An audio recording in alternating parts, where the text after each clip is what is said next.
What are those pesky brown bumps on the skin, and how the heck can you get rid of them? Well, that's what we're going to get into in today's video. Those brown, raised, waxy, warty bumps are called seborrheic keratoses. They are really common, especially in older adults. They can appear tan, brown, and they have this characteristic sort of waxy, stuck-on look.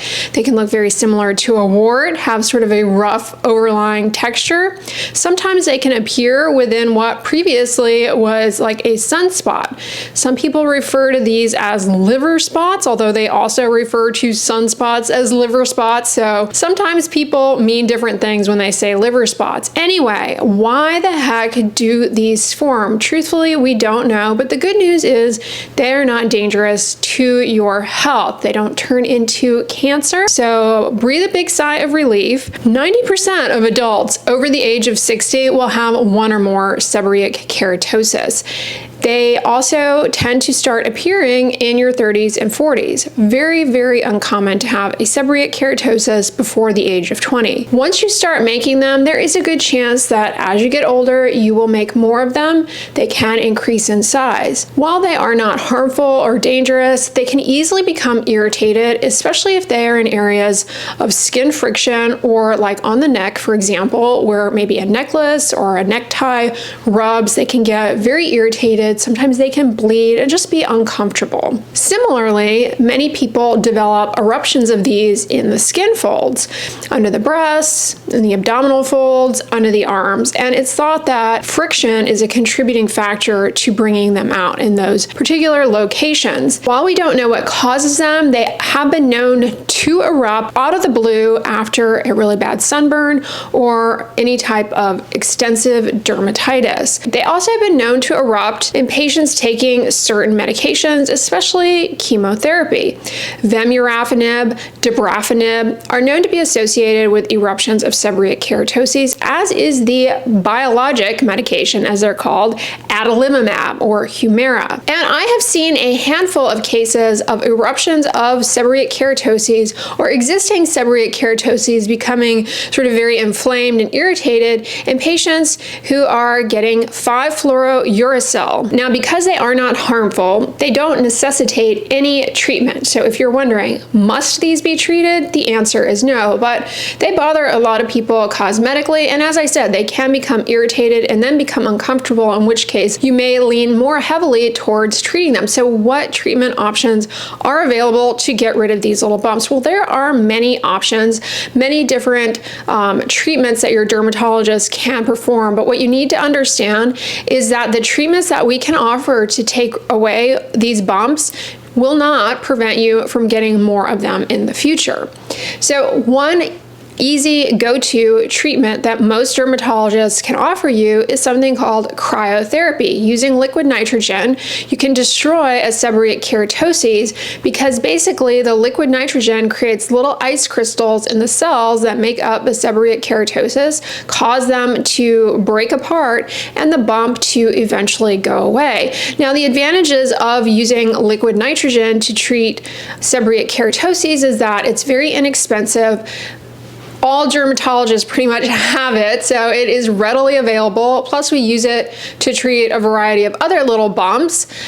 And it is something that can be done in office within a matter of moments. The disadvantages are that it is uncomfortable, depending on the location, especially. Some areas are more sensitive than others, as you can imagine. And it can cause hyperpigmentation, hypopigmentation, blistering, so appropriate aftercare is essential. Liquid nitrogen is not as effective if you have a seborrheic keratosis that is already really, really thick. So it's better suited for flatter seborrheic keratoses. You also have electrosurgery and curettage, basically using a tool to zap the cells that make up the seborrheic keratosis. Then we can use a sharp tool to sort of flick that bump off. It's not uncommon for patients who have these to pick them off, but they always grow right back. Sometimes they kind of fall off, but then they come back because there is a clone of cells that just make these things.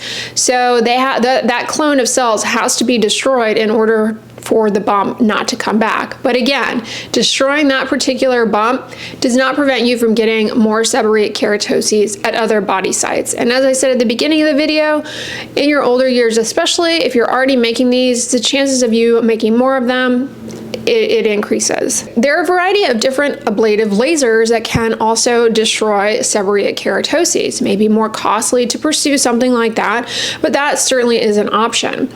Chemical peels are a great option, I find, especially on the back in people who have many seborrheic keratoses, because they can help destroy the little clone while also just exfoliating away all of the bumps.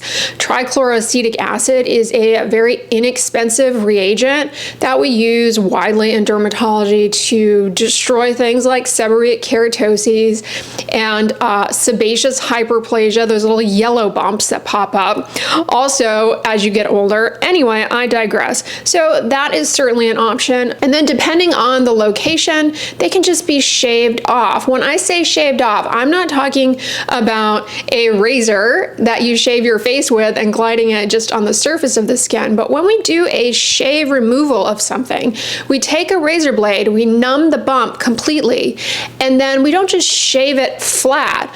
We shave and kind of scoop out a little bit so as to not leave a scar, but enough to get that little population of cells that, if left behind, would make it so that that bump just comes right back. Now, this is a great option as well. However, the risk of hyper or hypopigmentation is much greater, but that is definitely a viable option for removing these. But as you can imagine, if you have many of them, like your whole back, this may be a more time labor intensive and not the best approach. Patients who make a lot of those little pre-skin cancers and skin cancers, they often may be advised to go through something called photodynamic therapy. It involves taking a medication or applying a medication that makes the skin sensitive to light and then using, well, red light to destroy the precancerous cells. And I have found that in patients who get that, a lot of them find that their seborrheic keratoses, some of them go away. Are there any creams that you can use to get rid of these? Well, as I've said in all my videos, in dermatology, we like to try the tools that we have. And what tool do we always try? It seems like, well, a topical retinoid. The topical retinoid tazarotene specifically, in a small study, was shown to reduce the burden of seborrheic keratoses in patients applying it by 50%. So your dermatologist might prescribe you that.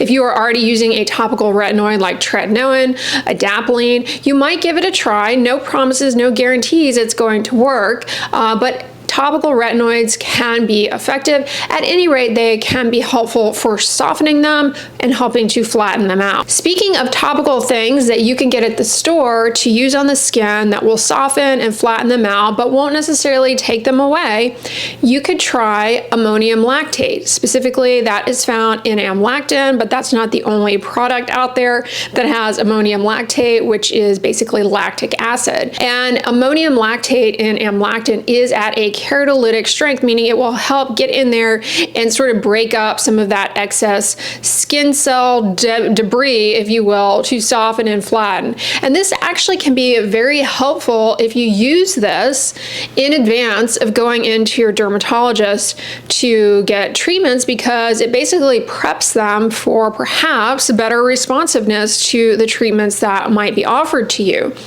Similar to using amlactin, you also could try a urea cream, which is sold over the counter, or maybe your dermatologist might prescribe you 40% urea. That definitely can help soften and flatten seborrheic keratoses. And along those lines, alpha hydroxy acids. We already talked about lactic acid or ammonium lactate in amlactin, but there's also glycolic acid.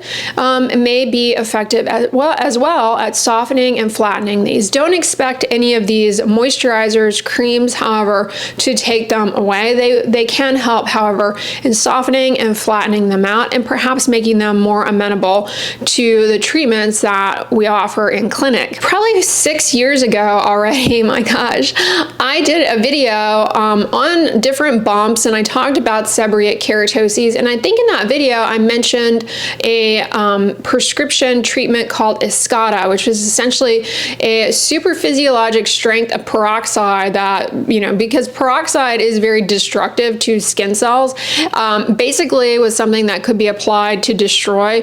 However, that is no longer available. It has since been discontinued. Let me know in the comments though, if you have been here since the beginning, did you ever try Escada? What was your experience with it? So those are the treatments and different things that can help soften and flatten them out. Is there anything that can be done to prevent them from occurring in the first place? Unfortunately, no. I mean, I could tell you don't get a sunburn, but let's face it, many people get a sunburn and don't get an eruption of these. So that is not a super common circumstance, which is what I mentioned at the beginning, where people get a ton of these after a sunburn. But I mean, you should try and avoid sunburn anyway for the health of your skin. So why not? But there's really nothing that you could be doing today to prevent you from getting them. If you already are making them, there's nothing really that you could do to prevent you from getting more of them. Hopefully one day we will have some reagent, some medication or treatment option that keeps people from getting these, because they really do negatively impact someone's self-esteem. And like I said, they can easily become irritated and inflamed. But one thing that I want to emphasize before wrapping this video up is that seborrheic keratoses, they can actually be sneaky and look like other types of bumps, or I should say other types of bumps can look like seborrheic keratoses. And by other types of bumps, I'm specifically cautioning about the fact that some skin cancers can take on the appearance of a seborrheic keratosis. So if you have brown, tan bumps, waxy stuck-on bumps, and you're watching this video and you think, oh, I know what I've got now, be careful, because things are not always as they seem. Always best to show any skin problem to your doctor. And if necessary, if they're not sure, they can refer you to a dermatologist. The last thing you would want to do is delay a diagnosis of a skin cancer, because the longer skin cancers sit on your skin, the more involved they become, the more complicated the treatment path is to getting rid of them. Also, not as deadly, but warts can look like seborrheic keratoses. So that is another one, like on the face, little flat warts, or sometimes you're like, is it a wart? Is it a seborrheic keratosis? So it can be tricky to tell them apart. Seborrheic keratoses can erupt really on any body surface. They can happen on your face, they can happen on your chest, your back, they can happen in your scalp. Maybe you even have one in your scalp and you don't even know because your hair is covering it, but sometimes you scratch your head and you're like, what is this like rough thing in there? It could be a seborrheic keratosis. All right, y'all, that is about what I wanted to talk about for today's video. In the description box, I will link amlactin, a urea cream, a glycolic acid lotion that you could try out for softening these. But remember, these don't necessarily get rid of them or prevent you from getting more. They just soften and thin them out. You need to see your dermatologist for advice on procedures if you are motivated to clear them up. Now, recently I did a video all about those other little bumps that happen once you get in your 40s and beyond, called sebaceous hyperplasia, those little yellow bumps, and how to get rid of those, the different treatments we offer. On the next slide, which is the end slide, is going to be the thumbnail of that video. If you just tap on the thumbnail, it will take you right to that video. So you can watch that next if that is of interest to you. But if you guys like this video, give it a thumbs up, share it with your friends, and as always, don't forget, sunscreen and subscribe. I'll talk to you guys tomorrow. Bye.